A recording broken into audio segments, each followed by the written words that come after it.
رضی اللہ تعالی عنہ صحابہ کرام میں زہد میں سب سے زیادہ مشہور تھے. زہد کہتے ہیں دنیا سے بے رغبتی. دیکھو ہر صحابی کو اللہ نے کوالٹی دی ہے نا. حضرت ابو بکر کا مقام سب سے اونچا کیوں ہے کہ نبی کا ساتھ جس طرح حضرت ابو بکر نے دیا اور نبی کی جو دوستی جس طرح حضرت ابو بکر سے تھی وہ دوستی کسی کے نصیب میں نہیں آئی. اور نبی نے اپنے مصلے پہ کھڑا کس کو کیا؟ حضرت ابو بکر کو, بیماری کے ایام میں. یہ مقام ابو بکر کے علاوہ کسی اور کو حاصل نہیں. حضرت عمر کو الگ مقام ہے, حدیث سے ثابت ہے. کچھ جزوی فضیلت ایسی ہے جو حضرت ابو بکر کو نہیں ملی.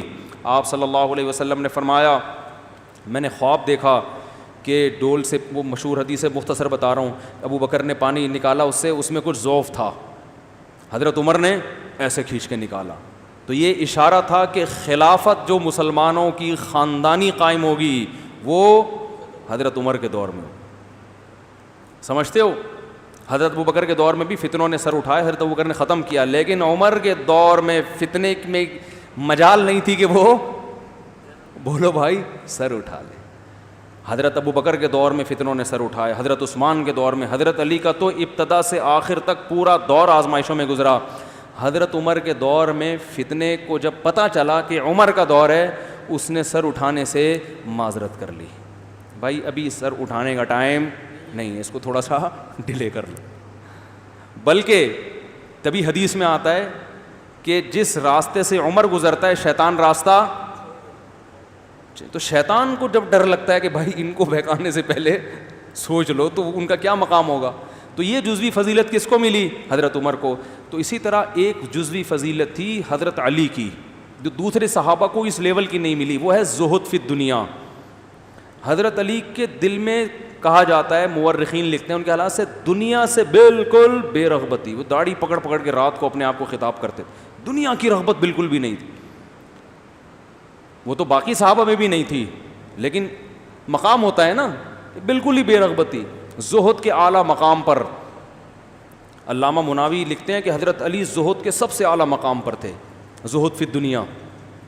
لیکن اس کے باوجود حضرت فاطمہ کے انتقال ہوتے ہی 4 شادیاں کی ہیں. تو ان کو کیا زنا کا خطرہ تھا؟ معاذ اللہ حضرت علی کو ناممکن. ان کے جو حالات ہیں بھائی, وہ تو ایک بیوی بھی نہ ہوتی ان کو, کیونکہ زہد فی دنیا ہے نا, دنیا سے بے رغبتی. تو 17-18 باندیاں اور 4 بیویاں, اور 4 بیویوں کے ہوتے ہوئے ایک باندی آپ کو وضو کرا رہی تھی, خدمت کر رہی تھی. اس باندی سے کہتے ہیں کہ میرا دل چاہتا ہے میں دولہا بنوں, میں نکاح کروں. تو اس نے کہا کہ آپ کر لیں, آپ تو امیر المومنین ہیں, آپ کے لیے رشتوں کی کمی تھوڑی ہے. تو انہوں نے فرمایا 4 بیویاں موجود ہے, کیسے کر لوں؟ ٹھیک ہے, یہ میں نے اپنی کتاب میں حوالہ دیا ہے اس کا. تو اس نے کہا ایک کو طلاق دے کے کر لیں. فرمایا نا, الطلاق قبیح اکرہہ, طلاق بری چیز ہے, میں اسے پسند نہیں کرتا. تبھی تو میں نے واقعہ بتایا نا, حضرت حسن نے بہت کثرت سے نکاح کیے, تو حضرت علی نے ممبر پہ چڑھ کے کہا, ممبر پہ جا کے فرمایا کہ یہ بہت کثرت سے طلاق دیتے ہیں, اہل کوفہ اس سے نکاح نہ کرو. تو لوگوں نے کہا کہ ہم نکاح کریں گے, بے شک یہ طلاق دے دیں, کیونکہ ان سے نکاح کے نتیجے میں ہمارا رشتہ محمد صلی اللہ علیہ وسلم سے قائم ہو جاتا ہے. تو حضرت حسن کا یہ الگ کانسیپٹ تھا. اس پہ کہ ایک صاحب نے, مشہور زمانہ فتنہ نے مذاق اڑائی, یہ مفتی صاحب نے جھوٹی روایت پیش کی ہے, مشہور آدمی ہے. تو میں نے جب اس کا جواب دیا حوالہ, تو اس وقت سے وہ اس حوالے کو پی کے اب تک بیٹھے ہوئے ہیں. ٹھیک ہے نا, اس لیے محترم سے میں نے کئی دفعہ کہا ہے سامنے بیٹھے ہیں, وہ پی جاتے ہیں حوالے سے. جتنے چیلنج ہوتا ہے ایک دم چیلنج, یہ وہ, جب چیلنج کا جواب دو بالکل ایسے جیسے کبھی کچھ کہا ہی نہیں ہے. اچھا خیر, تو یہ جو ترغیبات ہیں نا, تو حضرت علی تو اتنے دنیا سے بے رغبتی اور نکاح, اس لیے کہ نبی صلی اللہ علیہ وسلم نے نکاح کی رغبت ڈالی. اسی باندیاں اور بیویوں کا نتیجہ تھا کہ حضرت علی کے 30 بیٹے, یعنی 30 بیٹے تو وہ ہیں جو میدان جہاد میں شہید ہوئے ہیں. نہیں آ رہی بات, 30 بیٹے وہ ہیں جو میدان جہاد میں شہید ہوئے ہیں. اور جب اتنے ہوتے ہیں نا بیٹے, تو پھر ان میں یہ کوالٹی بھی ہوتی ہے. 2 بچے تو برگر کی طرح پلتے ہیں, ملا منہ وہاں گیا تھا, یعنی برگر. دیکھو نا ابھی جو بچے 2 بچے کس طرح سے پل رہے ہیں. مائیں صبح ناشتے میں 6 مہینے لگا دیتی ہیں, بیٹا یہ کھا لے, بریڈ پہ بریڈ کھائے گا, پاپے کھائے گا, یا اور کیا کیا ہوتا ہے, پراٹھا, پاٹھا کھاؤ گے, ہپا کھاؤ گے, کیا کھاؤ گے, کمبخت کچھ بھی نہیں کھاتا وہ,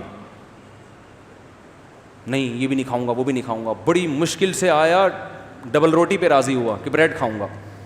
اب بریڈ پہ آپ جیم لگا دیا آپ نے, جیم کیوں لگایا, جیم کیوں لگایا؟ میں نے تو کہا تھا مکھن, یہ والا کینسل ہو گیا, مکھن لگاؤ اب ان کے لیے. تو اس پہ بھی, خود پہ بھی مکھن لگانا پڑتا ہے اور اس کے لیے بھی مکھن لگانا پڑتا ہے. پھر وہ ڈبل روٹی کے 2-3 پیس بمشکل کھائے گا, پھر 1 آدھ کوفتہ لنچ میں لے کے چلا جائے گا. تو بچے جب زیادہ ہوتے ہیں لڑتے ہیں آپس میں, مائیں پریشان ہوتی ہیں, ہائی یہ تو لڑائی کے ایک طوفان کھڑا کیا ہوا. او بھائی اس کو لڑنے دو, بچوں کو, بیٹے آپس میں لڑتے ہوئے اچھے لگتے ہیں, یہ لڑے گا اس میں کانفیڈینس, ابھی بھائیوں سے لڑ رہا ہے, یہ وہ لڑائی نہیں ہے, یہ تو بچوں کی لڑائی ہے, یہ لڑنے دو. اس پہ ان کے اندر برداشت پیدا ہوگی اس لڑائی کے نتیجے میں, سمجھتے ہو؟ تھوڑے سے بڑے ہونے تو پھر ان کو سکھاؤ کہ کھلانا سیکھو, تو تھوڑی سی تربیت تو کرنی پڑے گی نا. بالکل ہی تربیت سے غافل ہو گئے پھر تو چور ڈاکو ہی بنیں گے, وہ تو ایک بھی چور ڈاکو بنے گا. تو پھر یہ بڑے ہوں گے, پھر میں تو جتنے فیملی والے لوگ ہیں نا جو بہنوں کا خیال رکھ رہے ہیں, بھائیوں کا, وہ اکثر 100% نہیں, اکثر وہی ہے جن کے بہن بھائیوں کی تعداد زیادہ ہے.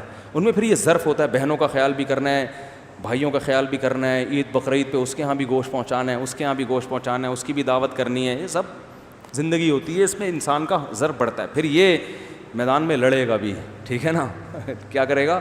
اور یہ ڈبل روٹی میں صبح سے گھنٹہ مکھن اور جیم میں 1 گھنٹہ لگا دیا, کمبخت یہ میدان جنگ میں لڑے گا. ابھی نندن کو چائے پلائے گا یہ تو وہاں بھی جائے گا نا, اگر جہاز لے کے چلا گیا تو ابھی نندن اس کو اتار لے گا. کسی نے بتایا ابھی نندن ہے, ابھی نندن نہیں ہے, صحیح تلفظ کیا ہے بھائی, ابھی نندن, تو وہ اتار لے گا اس کو. پھر اس کو جب لے کے جائیں گے تو پھر اس سے پوچھیں گے ڈبل روٹی پہ چائے لگائیں یا ڈبل روٹی پہ جیم چاہیے یا مکھن. تو یہ جواب میں کہا مجھے ڈبل روٹی چاہیے, مجھے پاٹھا چاہیے. وہ کہے گا تو یہاں پراٹھے کھانے نہیں آیا, تیرے کو تمیز سے جو پلا رہے ہیں نا پی لے, یہ تیری نانی کا گھر نہیں ہے. تو ایسے چھوئی موئی فوجی بنے گا وہ تو سلیکشن ہی نہیں ہوگی آرمی میں اس کی. تو حضرت علی کے کتنے بیٹے میدان میں شہید ہوئے ہیں؟ 30. کہتے ہیں کل ٹوٹل تھے کتنے نہیں پتا, لیکن 30 تو صرف میدان جنگ میں شہید ہوئے ہیں. تو وہ بھی فخر بنیں گے, قابل فخر ہوں گے قیامت کے. تو یہ جو ولیمے پہ اتنی ترغیبیں اور اتنی اپریشیٹ کیا جا رہا ہے, اصل میں یہ نکاح کی ترغیب دی جا رہی ہے. کس کی؟ نکاح. اور نکاح کے بارے میں نبی نے کیا فرمایا؟ روایت میں آتا ہے مسجدوں میں نکاح کرو. تو وہ بھی اس لیے کہ تاکہ اس عمل کو لوگ عیاشی نہ سمجھیں بلکہ عبادت سمجھیں. تو نیک لوگ اس میدان میں آگے بڑھیں. آج عیاش لوگ بڑے ہوئے ہیں. دوسری شادی اکثر ناکام کیوں ہو رہی ہے؟ دوسری شادی کے بعد زیادہ تر میرے پاس جو خبریں ہیں وہ واقعی یہی ہیں کہ یا تو پہلی پہ ظلم ہوتا ہے یا دوسری پہ. وجہ کیا ہے؟ سنجیدہ لوگ اس میدان میں آگے نہیں آ رہے. الٹے اوٹ پٹانگ قسم کے لوگ آئیں گے تو وہ پھر یہی ہوگا. تو شریف شرفا آپ جیسے نیک شریف لوگ آئیں گے تو پھر اچھا کام ہو جائے گا. بات کہاں سے شروع ہوئی تھی, کہاں چلی گئی؟ یہ ولیمہ کا انہوں نے پوچھا تھا. تو ولیمہ اس سنت ہے تو وہ رخصتی کے بعد ہی ہوتا ہے, اس سے پہلے ویسے ہی ہے, وہ ولیمہ نہیں ہے.